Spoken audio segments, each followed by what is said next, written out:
تبارك وتعالى في كتابه الكريم. بسم الله الرحمن الرحيم. قتل الإنسان ما أكفر. صلوات اللهم صل على محمد وعلى محمد. خدا رب العالم کا انتہائی لطف و کرم ہے، انسان ہے کہ اللہ نے ہمیں اور آپ کو یہ توفیق عطا کی کہ فرش ادا پہ آئیں. اور واقعاً اللہ کی اگر نعمتوں کو شمار کیا جائے اس میں ایک عظیم نعمت جو نعمت ہے وہ فرش ادا ہے. انسان کو یہ عظمت ملی کہ فرش ادا پہ آئے، امام حسین علیہ السلام کا تذکرہ کرے. اور شہادت کی تاثیر کو معلوم کرنے کا ایک طریقہ یہ ہے کہ یہ دیکھا جائے کہ اس کی خبر کب سے دی جا رہی ہے. کسی بھی واقعے کی اہمیت کو اگر جاننا ہے تو یہ دیکھے انسان کہ اس کی خبر کب سے دی جا رہی ہے. مثال کے طور پہ ظہور امام کی خبر رسول خدا کے زمانے سے دی جا رہی ہے، اس کے پہلے بھی آیا ہوگا روایات، لیکن رسول خدا کے زمانے سے بالکل فری طور پہ خبر دی جا رہی ہے کہ ظہور ہوا ہے. اس کا مطلب ہے اس کی اہمیت بہت زیادہ ہے. اسی طریقے سے شہادت امام حسین علیہ السلام کی خبر حضرت آدم علیہ السلام سے روایت ہے کہ حضرت آدم علیہ السلام کربلا کے جب اس خطے سے گزر رہے تھے تو ان کے پیر میں چوٹ لگی، خون گرا. آپ نے سوال کیا بارہ الہ یہ کیسے؟ تو یہاں پہ شہادت کی خبر دی گئی. تو اس سے عظمت شہادت کا پتہ چلتا ہے کہ کیا عظمت ہے شہادت کی. امام حسین علیہ السلام اس شہادت کی عظمت میں جس انسان کو یہ توفیق ملے، اللہ کا کوئی بھی کام میں حکمت نہیں ہوتا ہے. پتجھڑ کے موسم میں کتنا پتا پیڑ پہ رہنا ہے، اس میں بھی اللہ کی حکمت ہے. کتنا پتا جھڑ جانا ہے، سارا پتا جھڑے گا یا کچھ رہ جائے گا. یہ حکمت بتانے کے لیے سب سے بہترین مثال ہے کہ انسان یہ سمجھتا ہے کہ چیزیں اپنے آپ ہو رہی ہیں، بلکہ ہر ایک طرف میں کتنا پتا باقی رہے. قرآن کریم کے اندر اللہ مثال بیان کرتا ہے کہ دیکھو پتجھڑ کے موسم میں ہم کس طریقے سے پتے کو پیڑ سے گرا دیتے ہیں اور اس کے بعد واپس پتا نکلتا ہے. اللہ نے مثال کی ہے، یعنی حکمت الہی سمجھنے کے لیے ہر چیز کے پیچھے کوئی نہ کوئی غرض و غائب، کوئی نہ کوئی مقصد.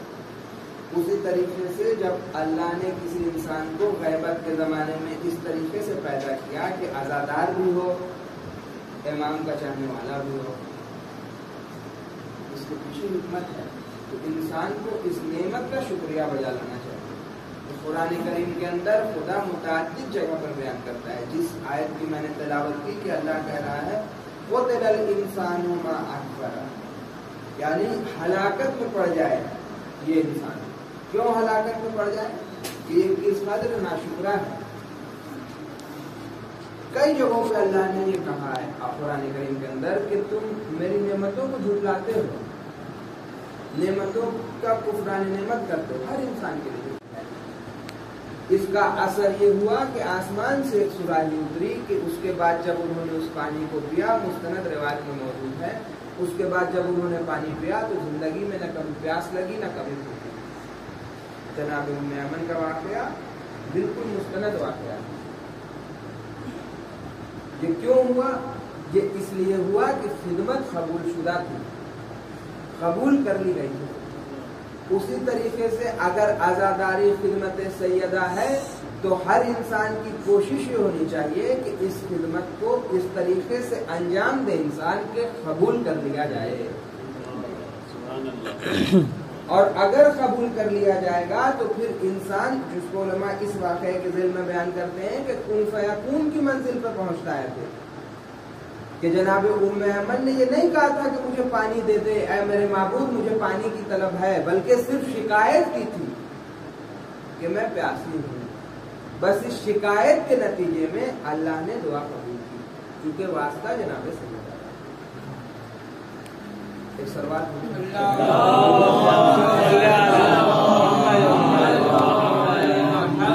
ہر انسان کو چاہیے کہ اپنے اعتبار سے کوشش کرے کہ کس طریقے سے اس عزاداری کو خلوص کے ساتھ انجام دے تو خدمت قبول کر لیا جائے. جس کی خدمت قبول ہو جائے گی اس کا شرف، اس کے اوپر عزاداری کا اثر نظر آئے گا. دو طرح کے عزادار ہیں. ایک ایسے عزادار ہیں کہ جن کے ہونے میں اور غیر عزادار میں کوئی فرق نہیں ہے. ایک ایسے عزادار ہیں کہ جن کی زندگی میں اور غیر عزادار کی زندگی میں فرق ہے. جب عزاداری کا اثر انسان پر ہونے لگے تو وہ عزاداری ایسی ہے کہ جو انسان کے نہ یہ کہ صرف زبان پر ہے بلکہ انسان کے وجود کا ایک حصہ ہے. اور ہر عزادار کی تڑپ یہ بتاتی ہے کہ امام حسین کا غم انسان کے وجود کا حصہ ہے. لہٰذا انسان کو اس کے اندر یہ کوشش کرنی چاہیے خلوص کے ساتھ جتنی خدمت انجام دے سکتا ہے انسان کا. جس کے بس میں پیشخانی ہے پیشخانی کرے، جس کے لیے نوحہ پڑھنا ہے نوحہ پڑھے. یہ سوچ کے نوحہ پڑھے کہ کوئی دیکھے یا نہ دیکھے امام حسین علیہ السلام کی بات اس نے کیا خدمت ہے. ایک سوال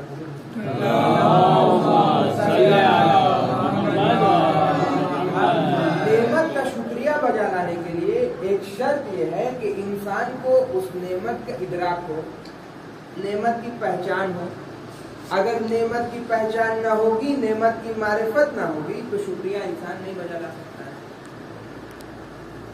جب معرفت ہوگی تب انسان شکریہ بجا لا سکتا ہے. تو یہ معلوم کرنا ہوگا کہ امام حسین علیہ السلام کی عزاداری اور امام کی کیا فضیلت ہے، کیسے مرکزی حیثیت حاصل ہے امام حسین علیہ السلام کو تمام امام علی، جبکہ امام اول امام علی علیہ السلام.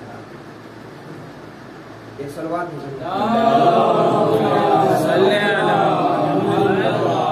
ابو یافور سے روایت ہے کہ ابو یافور جب امام صادق علیہ السلام کے پاس ملنے آئے تو ابو یافور نے بیان کیا کہ اے مولا، جب ہم آپ سے ملاقات کرنے کے لیے آئے تو اپنی تجارت کو چھوڑ کے آئے. مصیبت کو بیان کی، اے مولا آپ کی زیارت کا اتنا شوق دل میں پیدا ہوا کہ میں نے اپنے تمام کاموں کو چھوڑا، مصیبت اٹھاتے ہوئے آپ کے پاس آیا زیارت کے لیے. جب چھٹے امام نے یہ سنا تو بارہا چھٹے امام نے یہ جملہ کہا کہ من کانا اعظم حقا علیک منی، تم ان کی زیارت کو کیوں نہیں گئے کہ جن کا حق تم پر ہم سے زیادہ ہے. ان کی زیارت کو کیوں نہیں گئے؟ جب اتنی زحمت اٹھا کے آئے ابو یافور تو تمہیں چاہیے تھا کہ ان کی زیارت کرو کہ جن کا حق تم پر ہم سے زیادہ ہے. ابو یافور نے پلٹ کے سوال کیا، اے مولا وہ کون بزرگوار ہیں کہ جن کا حق مجھ پر آپ سے زیادہ ہے، آپ کے حق سے زیادہ ہے؟ چھٹے امام نے جواب دیا کہ جدی الحسین ابن علی، میرے جد امام حسین علیہ السلام کا حق تم پر مجھ سے زیادہ، جبکہ زمانے کے امام صادق علیہ السلام. معلوم یہ چلا کہ کسی زمانے میں بھی انسان ہو، امام حسین علیہ السلام کا حق جو ہے، امام حسین علیہ السلام کی حیثیت جو ہے مرکزی حیثیت ہے. صلوات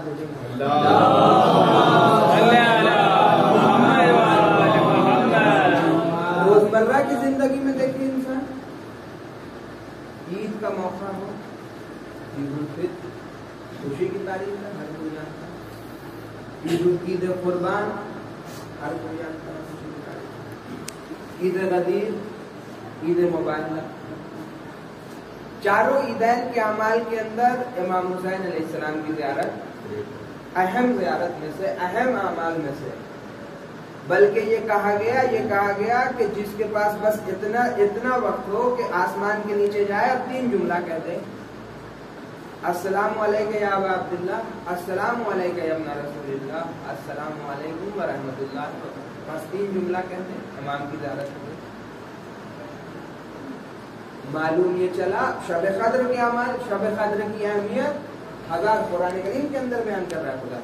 شب قدر کے اعمال میں امام حسین علیہ السلام کی زیارت، چھوٹے سے چھوٹی جگہ، سارے اعمال ہر جگہ نہیں ملتے ہیں. اگر ایک پیج کا بھی عمل آئے، ایک ورق میں لکھا، اس میں بھی یہ ضرور لکھا ہوتا ہے امام حسین علیہ السلام کی زیارت.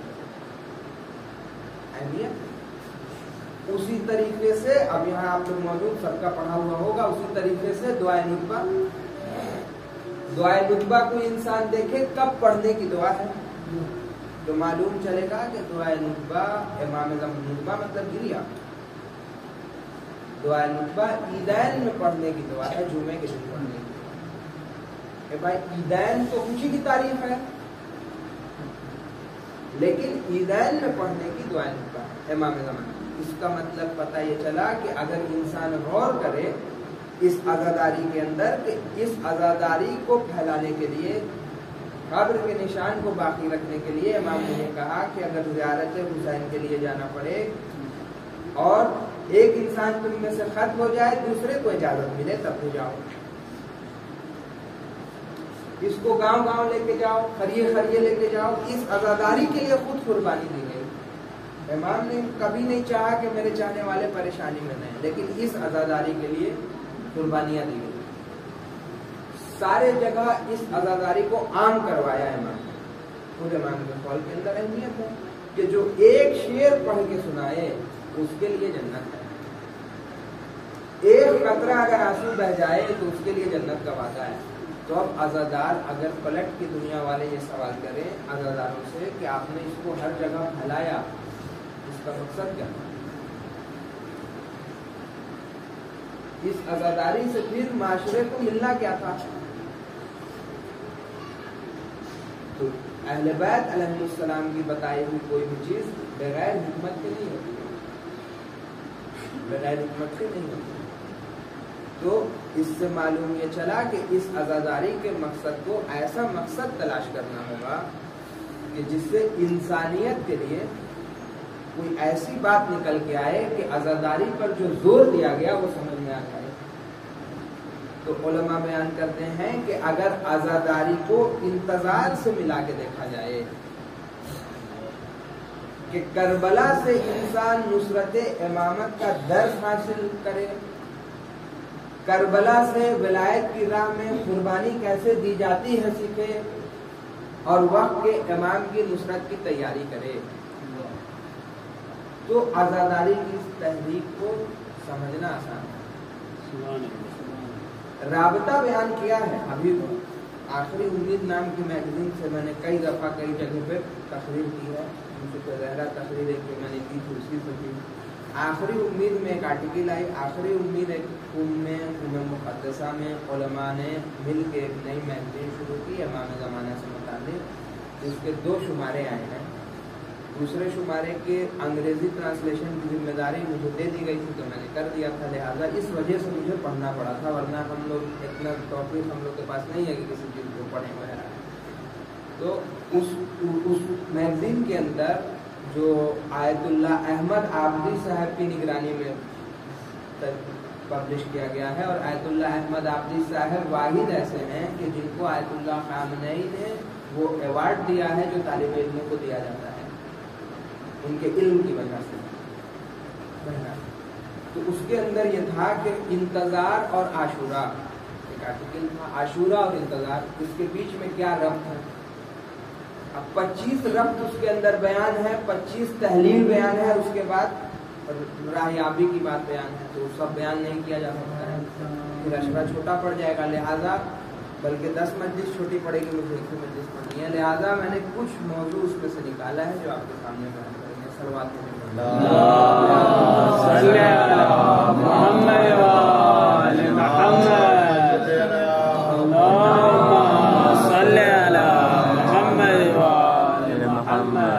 یہ بھی امام حسین علیہ السلام کی عزاداری کا کرشمہ ہے کہ کوئی بھی موضوع ہو کبھی ختم نہیں ہوتا ہے۔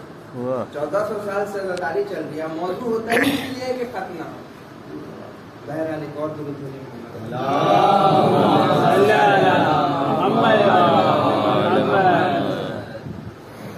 پہلی بات جو بیان ہوئی وہ یہ کہ عیدین میں امام حسین علیہ السلام کی زیارت دعائیں نسبہ، زیارت امام حسین علیہ السلام میں زیارت عاشورہ روز پڑھنے کی زیارت ہے۔ امام زمانہ کا قول ہے کہ آپ نے اپنے چاہنے والے سے 3 دفعہ کہا کہ تم لوگ زیارت عاشورہ کیوں نہیں پڑھتے ہو، پھر کہا زیارت عاشورہ اس کے بعد کہا تم لوگ زیارت جامعہ کیوں نہیں پڑھتے ہو، پھر 3 دفعہ کہا جامعہ۔